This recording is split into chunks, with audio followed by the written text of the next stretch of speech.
Labą dieną, labas vakaras, labas rytas, ar tiesiog sveiki bičiuliai, labai džiugu su jumis susitikti ir labai džiaugiuosi iš viso širdies džiaugiuosi, kad turiu galimybę su jumis susitikti ir pakalbėti įvairiom psichologiniam gyvenimiškom temom. Na ir šiandien kalbėsime labai svarbią temą, kalbėsime apie sveikatą, apie ligą, apskritai, kodėl žmonės serga ir ką daryti, kad nesirgt.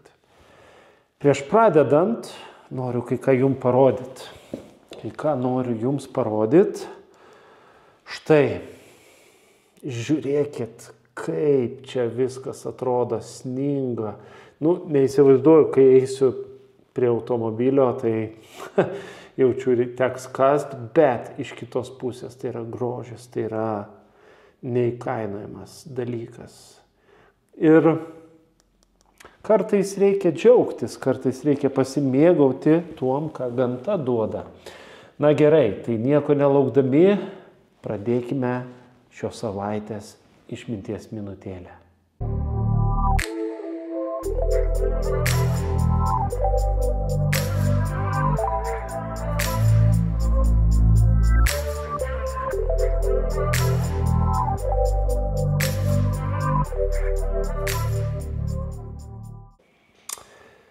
Na štai, pradėsim, pakalbėsim, aptarsim, kaip visada.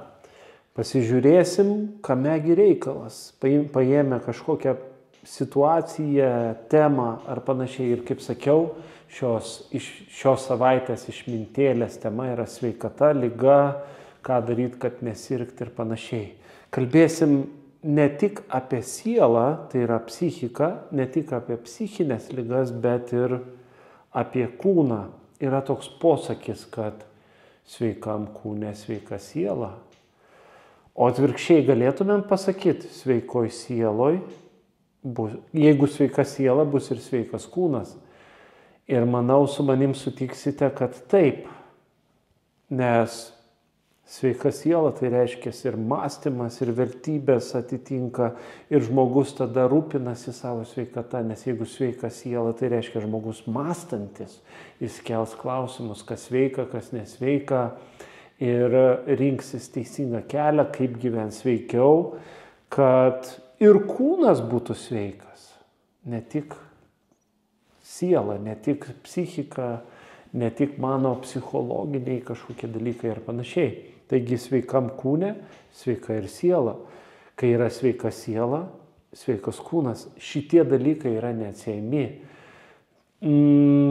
Psichologija, kaip mokslas, daugam atrodo, kad psichologija žiūri tik į sielos, į psichikos aspektus. Taip, psichologija yra tas žodis psichė, siela, psichika yra kaip pagrindinis dalykas, bet jeigu, pavyzdžiui, paimsi raidos psichologiją, tai mes žinom, kad raidos psichologija neatmeta ir raidos, kūno raidos, taigi žiūrima ir kūno svarba. Ir be to sveika logika neleidžia mums kūno kažkur numesti šoną, nes kūnas taip pat yra svarbi detalė sveikatai. Taigi dėl to ir sakau, kad ir siela, ir psichika, ir kūnas yra labai svarbus dalykai. Na, mes šioje išmintėlėje neliesim dvasios reikalų, dvasinių reikalų, nes čia teologijos plotmė. Mes labiau žiūrėsim į du aspektus, nors gal reiktų ir į tos žiūrėti, nes mes neatsiejami nuo visko esam, nes visa tai ir sudaro mus tokie, kokie mes esam. Bet mes žiūrėsim iš psichinės pusės ir kūno pusės. Ką daryti, kad būtumėm sveiki ir apskritai, kodėl žmogus serga. Gerai, tai apie sveiką gyvenseną jau esu nemažai kalbėjęs, bet apie ligą, apie tai, kodėl žmonės serga, neatsimenu, kad būčiau kalbėjęs. Šiaip kaip lektorius esu turėjęs tokį dalyką sveikatos psichologija. dėsčiau psichologijos studentams. Ir kai pradėjau dėstyti, apskritai nuo ko prasidėjo. Jūs mano istoriją apie mano balso problemas, tikriausiai tie, kurie esate su šiuo kanalu jau senai, tai tikriausiai žinote. Kas nežinote, įdėsiu nuorodą čia viršuje, o gal apačioj surasite nuorodą, kur pasakoju istoriją apie savo problemas. Buvo tokia situacija, kad buvau praradęs balsą ir negalėjau normaliai kalbėti, labai dideli skausmai būdavo. Visa tai vyko, man atrodo, 2010 metais. Ir tada pradėjau domėtis sveika gyvensena. Vat nuo tada, galima sakyti, pradėjau domėtis sveika gyvensena. Kai sužinojau, kad problema mano balse, kame čia buvo, taigi augi buvo nesveikas maistas, netinkamas maistas. Tada pradėjau atsisakyti tam tikrų dalykų iš maisto kategorijų, kurie kenkia mano balso stygom, nes būdavo nuolatinis rūgštingumas, kuris graužia ir pragraužia ten kažką.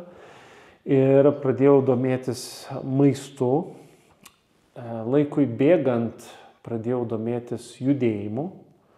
Ir kai pradėjau judėti, supratau, kad negaliu normaliai bėgioti, judėti, truputį greičiau paeinu, uždūstu ir taip toliau. Tai pradėjau vaikščioti, taigi prasidėjo mano sveikatingumo gyvenimas. Pradėjau judėti daugiau, mankštintis, vaikščioti, greitasis ėjimas ir nuėjau iki tokio lygio, kad dabar galiu ir bėgioti.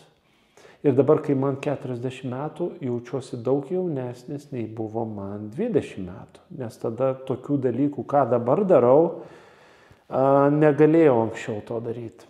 Nes greičiau pavargdavau, greičiau, kaip sakant, nuvargdavau ir panašiai. Taigi pradėjau domėtis sveika gyvensena.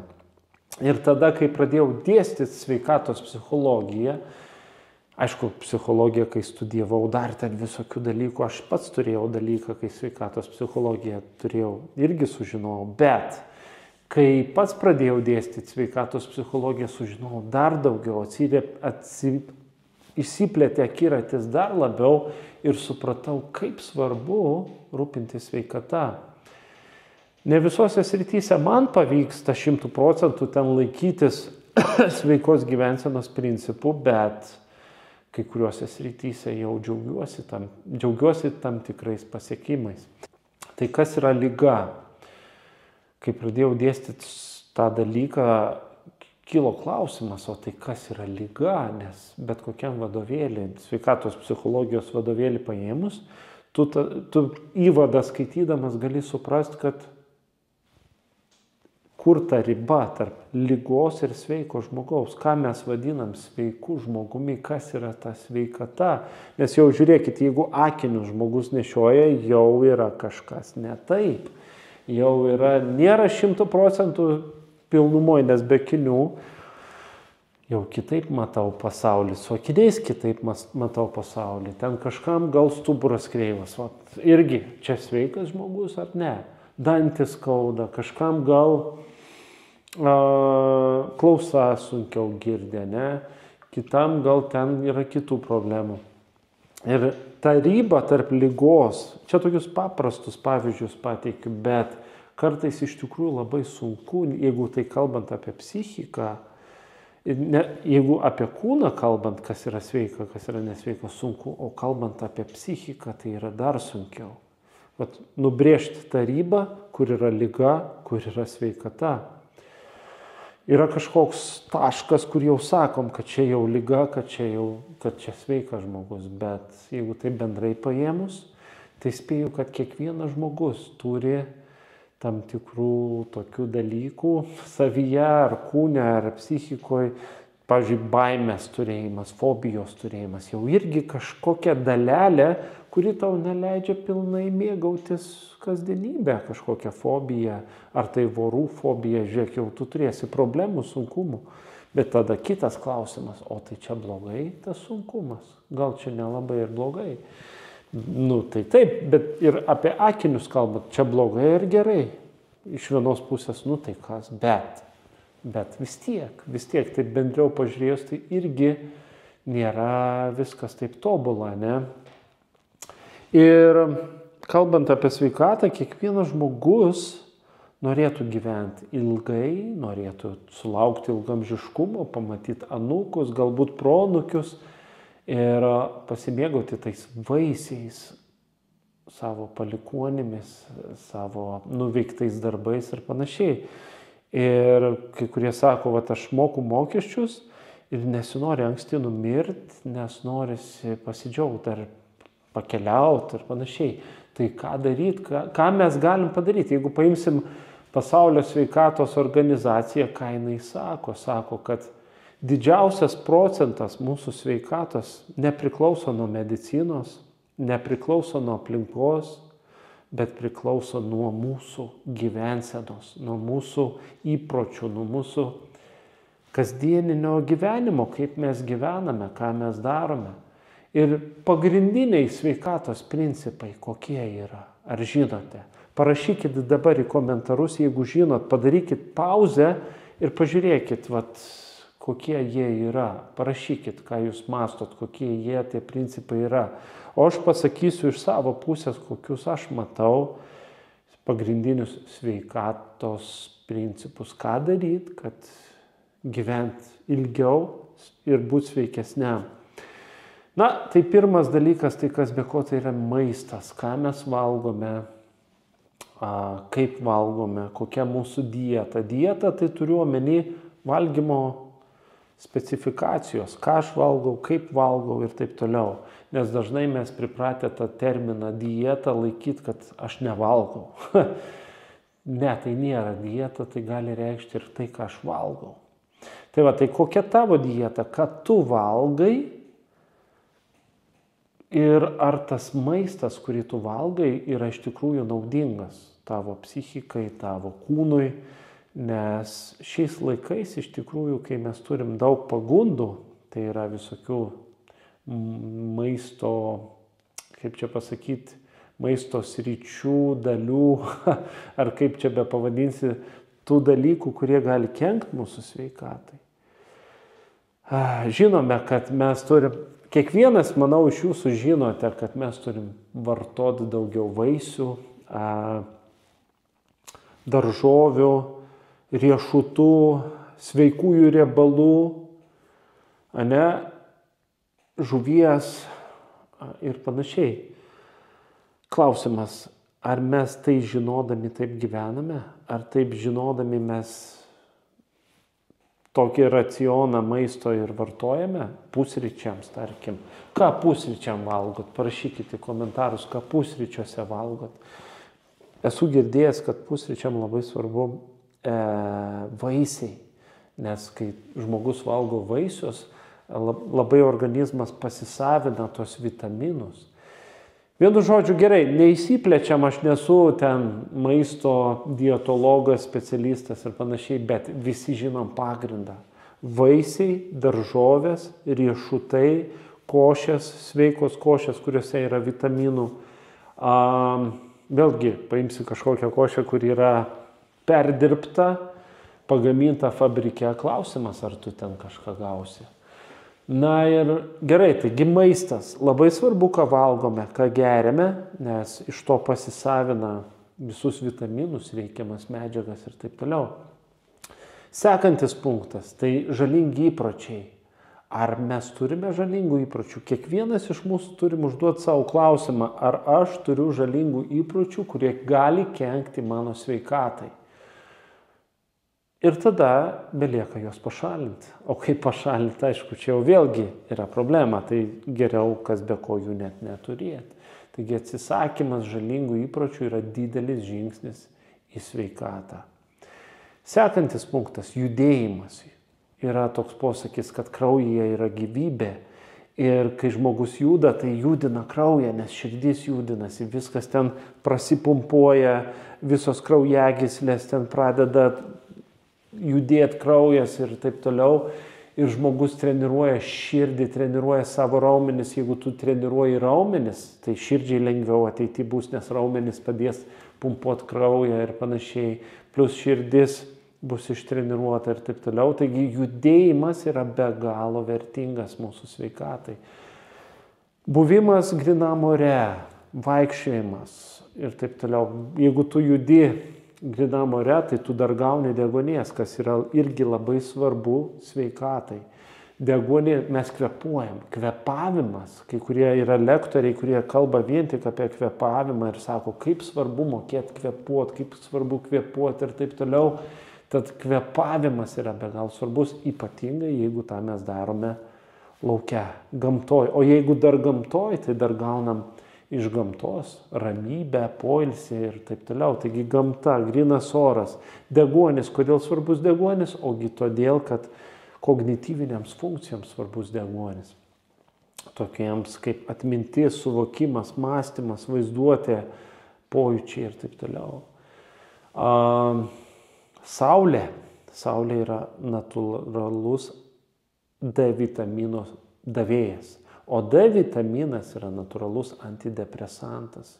Taigi yra kažkur, kaip tik šiandien skaičiau Facebook'e, kažkoks lektorius kalbėjo, kad jeigu apsiniaukia, tai bent 20 minučių lauke pabūt, bent 20 minučių kažko vis tiek, kad gautum tos saulės, nors ir jos nėra.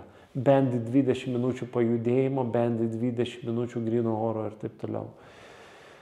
Tai o kai saulė, tai irgi reikia būti judėjime. Grūdinimasis taip pat ne pro šalį, irgi, sakoma, stiprina sveikatą. Aš pats jau tą patyriau ir to mėgaujuosi.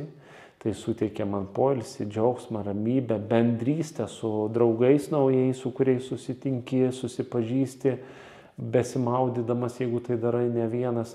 Ir prieiname sekančių punkto, tai yra bendravimas. Bendravimas yra vienas iš sveikatos tokių aspektų, kuris tave gali pastiprinti, nes tu turėsi su kuo įsikalbėti, pasišnekėti ir taip toliau. Sekantis punktas tai yra stresas. Mokymasis įveikti stresą, tai visokie įveikos būdai, meditacijos, poilsis, ramybė ir taip toliau. Taigi mokykitės įveikti stresą. Sekantis punktas - miegas. Miegas yra be galo svarbus, nes kiekvienam iš mūsų reikia pasikrauti miego metu. Taigi miegas, nepraleiskite miego. Dar geriau, jeigu tas miegas yra, kaip čia pasakyti, tuo pačiu metu, kasdien einam gult, tuo pačiu keliamės, tada nesusipainioja mūsų kūnas, mūsų psichika, mūsų organizmas. Aišku, dar yra tokių smulkių dalelių, kad ten nevalgyk iki miego, bus geresnis miegas ir taip toliau, nevalgyk bent 3 valandas iki miego. Einam toliau, vandens vartojimas, žmogui reikalingi skysčiai. Žiūrėkit, jeigu žmogus suserga, ką sako, gerk daug arbatų, gerk daug skysčių. Taigi mums reikalingi skysčiai, nes mes esam padaryti iš skysčių, mums reikia pasipildyti. Tai ir mums reikia gerti. Ir klausimas, kokius skysčius mes vartojam? Kas be ko, vanduo pagrindinis skystis, kuris turėtų būti mūsų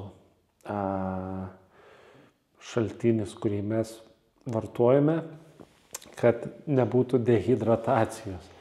Tai ir aišku, dar vienas punktas, tai yra dvasiniai dalykai, apie kuriuos kalba teologija. Teologija moko, kaip susitvarkyti tuos dalykus, kuom tikėjimas svarbus. Aišku, ir psichologija tyrinėja tikėjimo klausimą.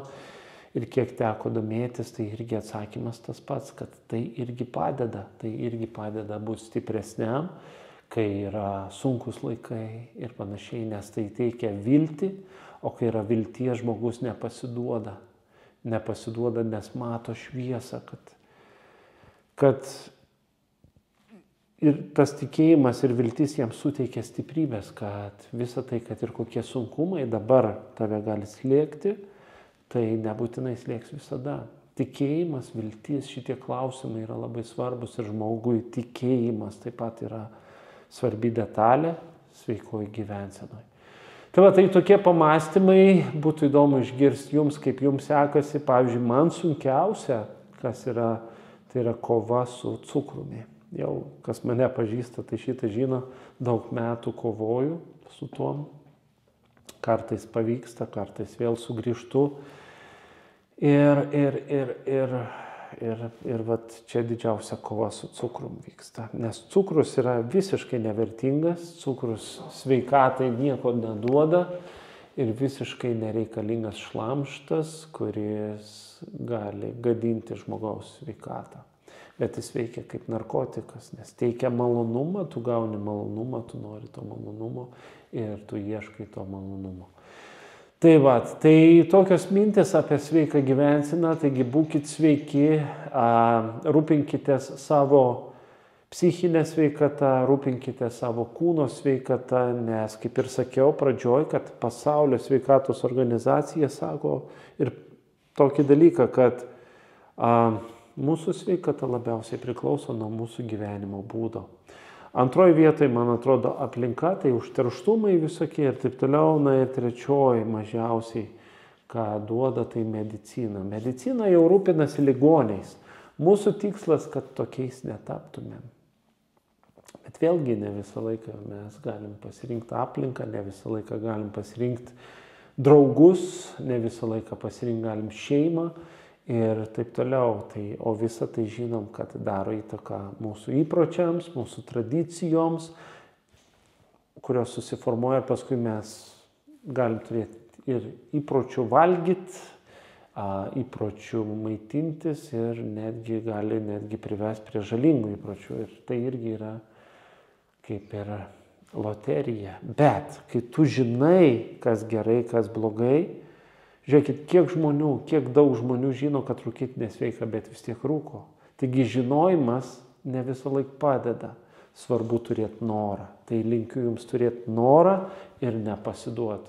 Ir kovoti prieš įpročius, prieš tos žalingus įpročius, kurie gali kenkti sveikatai. Tai va, viskas lėkiu. Turiu kitų reikalų. Šią savaitę galbūt pavyks dar ir nufilmuoti dar vieną laidą, apie kurią sužinosite šiek tiek vėliau. Na, o dabar visiems viso ko geriausio ir iki kitų kartų. Ate.